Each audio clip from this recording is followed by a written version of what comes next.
ভারতের এমন একটা দ্বীপ আছে যেখানে সরকারও যেতে ভয় পায়, কিন্তু এক ছেলে ইলিগালি সেখানে ঢুকে পড়েছিল। তারপর ওর সঙ্গে যা হয় বিশ্বাস করা সত্যিই কঠিন।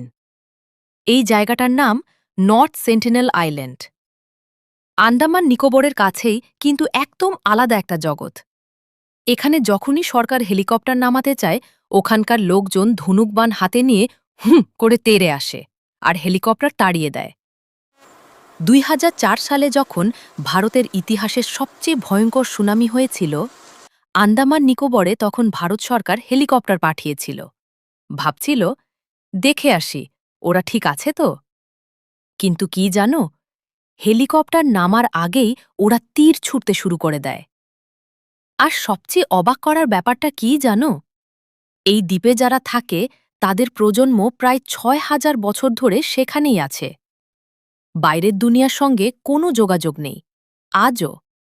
এবার আসল ঘটনায় আসি। মাইখাইল ভিক্টোরভিক নামে এক লোক ইলিগালি এই দ্বীপে ঢুকে পড়েছিল। কি নিয়ে গেছিল জানো? Diet Coke. ভাবো একবার, যে মানুষগুলো জীবনে কখনো কোল্ড ড্রিঙ্ক দেখেনি, তারা হঠাৎ এটা খেলে কি হতে পারে? আর একটা ভয়ঙ্কর ব্যাপার আছে, এই আদিবাসীরা ভ্যাকসিনেটেড না। আমাদের মতো ছোটবেলায় ইনজেকশন, টিকা ওসব কিছুই ওদের জীবনে নেই। মানে একটুখানি ভুল হলেই ওদের জন্য সেটা মারণ রোগ হয়ে যেতে পারে। ভাগ্য ভালো, একজন মৎস্যজীবী দূর থেকে ওই লোকটাকে দেখতে পেয়েছিল। সে সঙ্গে সঙ্গে পুলিশে খবর দেয়। পুলিশ খবর দেয় সিআইডিকে। তারপর সিআইডি এসে ওই লোকটাকে অ্যারেস্ট করে নিয়ে যায়।